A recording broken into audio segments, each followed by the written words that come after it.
आज इस वीडियो में हम परिमाप और क्षेत्रफल निकालना सीखेंगे।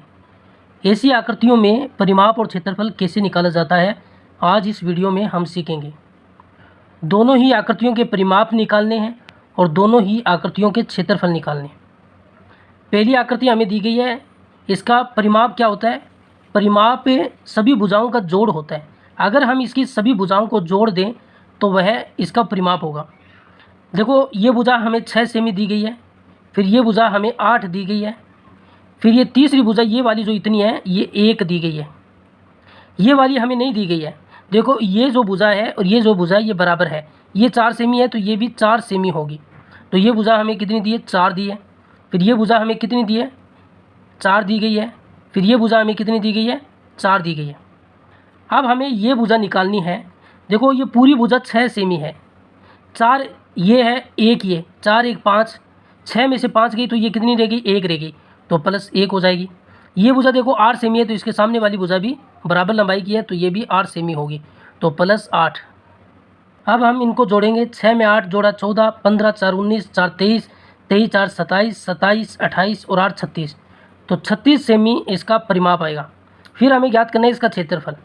देखो, ये आकृति जो बन रही है, अगर हम इस रेखा को इस तरीके से मिला दें तो ये वाली जो आकृति बनेगी एक वर्ग बनेगी और ये वाली जो आकृति बनेगी एक आयत बनेगी। तो आयत का क्षेत्रफल और वर्ग का क्षेत्रफल जोड़ दें तो इस पूरे का क्षेत्रफल आ जाएगा। तो आयत का क्षेत्रफल प्लस वर्ग का क्षेत्रफल, इन दोनों का जोड़ इस पूरी आकृति का क्षेत्रफल होगा। आयत का क्षेत्रफल क्या होता है? लंबाई गुणा चौड़ाई होता है।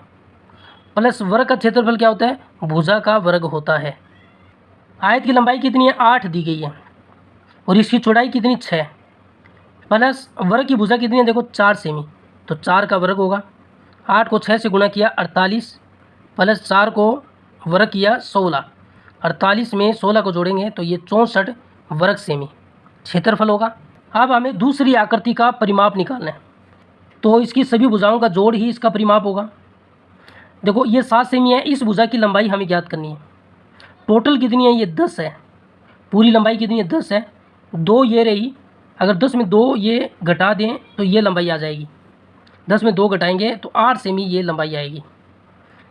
अब हम इसकी सभी भुजाओं को जोड़ सकते हैं। पहली भुजा 7 है, दूसरी 8 है, तीसरी 2 है, फिर 2 है और फिर 10 है। ये भुजा और रह गई, इस भुजा को हमें और जोड़ना है। देखो, पहली भुजा 7 है, दूसरी 8 है, तीसरी 2 है, फिर 2 है, फिर हमने ये 10 जोड़ ली, ये भुजा और जोड़नी है। ये भुजा कितनी होगी? देखो, टोटल यहाँ पर ये 7 है, 7 में से ये 2 घटाएंगे तो ये वाली आएगी 5 सेमी। तो हम इसके अंदर ये 5 सेमी और जोड़ेंगे। 7 8 15, 2 17, 2 19, 19 10 29, 5 34, 34 सेमी इसका परिमाप होगा। फिर हमें ज्ञात करना है इसका क्षेत्रफल। इस आकृति का क्षेत्रफल ज्ञात करना है तो हमें क्या करना होगा? इसको यहाँ पर मिलाना होगा।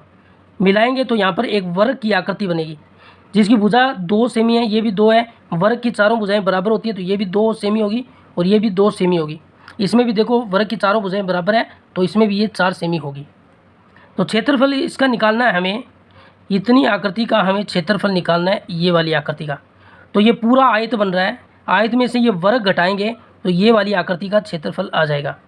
तो आयत के क्षेत्रफल में से माइनस वर्ग का क्षेत्रफल घटा दें तो ये वाली जो आकृति है, ये वाली आकृति, इसका क्षेत्रफल आ जाएगा। आयत का क्षेत्रफल कितना होता है? लंबाई गुणा चौड़ाई होता है, माइनस वर्ग का क्षेत्रफल होता है भुजा का वर्ग। आयत की लंबाई कितनी है? लंबाई ये है 10 सेमी और चौड़ाई है 7, माइनस वर्ग की भुजा कितनी है? 2, तो 2 का वर्ग हो जाएगा। 10 का 7 से गुणा किया 70 माइनस 4 बराबर 66 वर्ग सेमी इसका क्षेत्रफल होगा।